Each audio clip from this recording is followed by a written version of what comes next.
Hey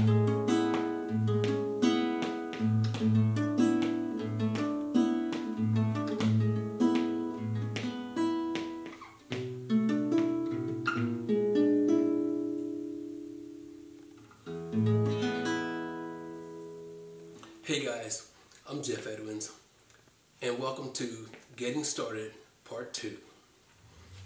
As you all may remember, I come from a musical family. My father, Chuck Edwards, was a well-known guitar player in the Pittsburgh, Pennsylvania area. So growing up in a musical family was pretty interesting, to say the least.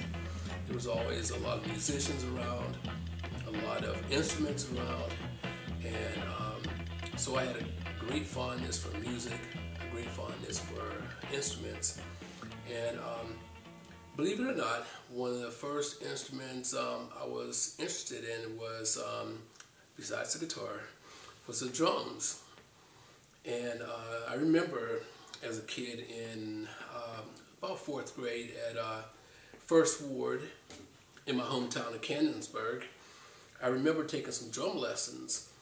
And the drum lessons didn't last very long because my younger brother Les, who was about 4 years younger than me, was tearing up the drums, tearing them up. I mean, as a 5-year-old, he was awesome.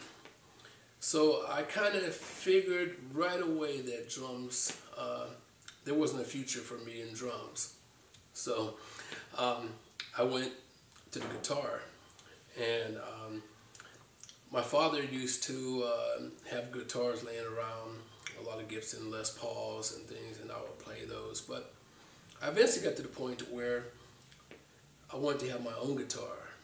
So I went down to the local Western Auto store. We had a Western Auto in Canonsburg. And I saw a guitar down there that caught my eye. It was a little red, single coil, cheap guitar. It was, matter of fact, it was $29. Now, $29 back in those days was quite a large sum, especially for a kid like me. I was, again, about 13 years old. And so I decided that I would try to put my nickels and pennies and quarters together and buy this guitar.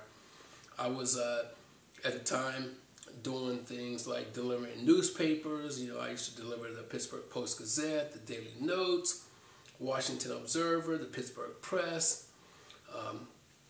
Thanks to my oldest brother, Ron. He was the one that got me into delivering newspapers. So, but even then, that still wasn't enough money, you know. So I went down to a local store in Canonsburg called Rosner's and talked to the owner. It was a clothing store, as I remember, and I went to him and said, "Hey, do you guys need anyone to just help stock or break boxes or anything?" And the guy told me, "Yeah, you can come on down here after school, break boxes, and I'll give you a few dollars." And so I did that for a few days. I don't remember how long that lasted. It might have lasted a week or two, but I had enough money to go down and put a deposit on the guitar. So I went to Western Auto, and I probably put maybe about $10 down and said, "Hey, put this on layaway." And so I remember one day my mom told me to come down to her work. She worked for a local shoe store on West Pike Street. And she said, "Come on down after school to my work." And I didn't really know for what or what reason. But I went down there, and lo and behold, she told me to go around to the back of the store. And when I went back there, she had went and paid the balance on my guitar, and my guitar was sitting there. And God, it was my first guitar. And, every time I think about it, I just get sentimental because I was just overjoyed, overwhelmed that I finally had my own guitar. And she had went down and paid the balance and brought it home to me. So, quite amazing story at that time for me, for a young kid having his first guitar. My dad, eventually saw that I was interested in the guitar and said, hey, I'm going to start teaching you how to play the guitar. And it was actually one of the first stepping stones to him teaching all of us as his children to become musicians in his band. So I remember him teaching me, and I remember him teaching me a blues, and I took that blues and moved it down to G, and since I used to call my guitar Red Dress, I did kind of like a little blues in G for Red Dress. Red Dress.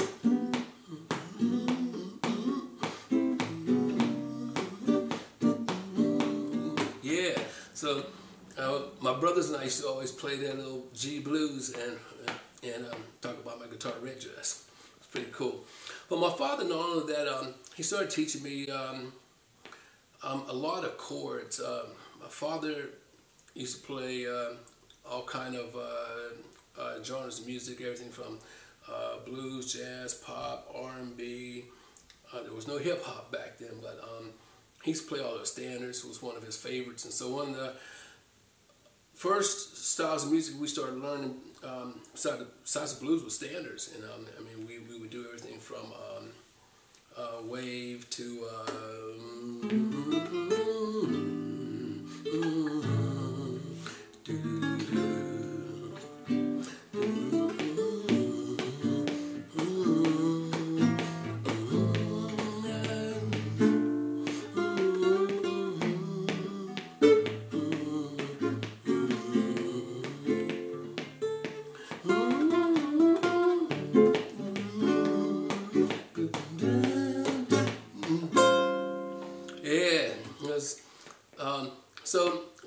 I enjoyed playing it. It was different. It wasn't what kids that I was hanging out with at school listened to, but I used to love playing them. And so my first real study with the guitar was just learning chords and learning a lot of jazz chords. And I didn't do a whole lot of lead back then.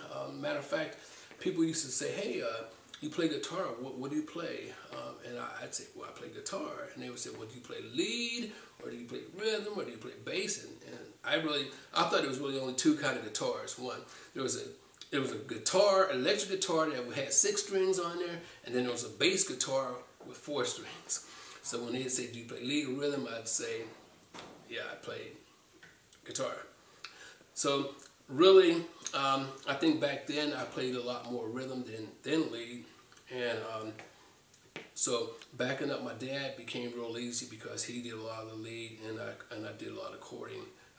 But it was a great experience for me because I think one of the things you young kids that are out there listening, what you should do is learn chords in a lot of different variations, a lot of different positions, change the tone and the sound of the chord by doing different types of inversions on chords, not learn them in just one place. And so I used to spend a whole lot of time with a chord, and I'd go from G major 7, G major 9 to minors to dominant chords, and I try to learn them in different positions on the guitar. And so I think that's one thing, valuable thing for, I could say, like for you young guitar players is just experiment with learning the chords all over the fretboard. Learn them all over the place.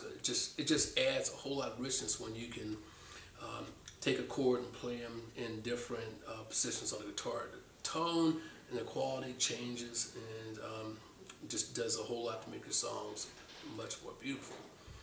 And so after learning that, finally some gigs started coming. I remember being 13 and playing on the Gateway Clipper. It was a party liner boat that cruised up and down the river in Pittsburgh. And I think one of the first gigs we played over there was for a high school prom. So I remember coming home from school that day and my mother saying, hey, you guys need to lay down and get a couple hours of sleep because we're going to be going to Pittsburgh and you'll be up late and then you got to go to school the next day. So it was my first experience actually doing a gig. that led to gigs in and around the Pittsburgh area. We played all over the place. Monessen, Denora, Aliquippa, New Kensington, East Liberty. I can go on and on naming places that we played.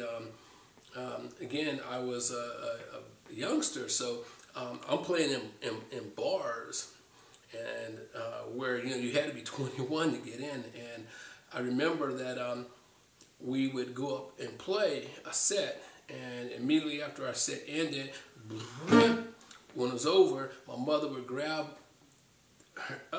her kids, and she would take us back to some room where we could sit, and a lot of times we'd go back and we'd eat, or we'd just sit and talk and relax, because back in those days we didn't have iPads and iPods and iPhones and Androids and all these electronic devices to sit with, and social media to kill time. So a lot of times we just sat back there and just relaxed.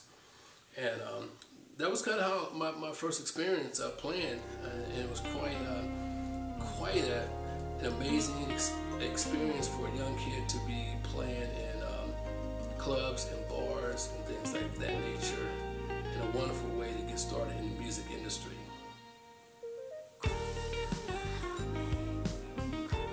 Talk to you later.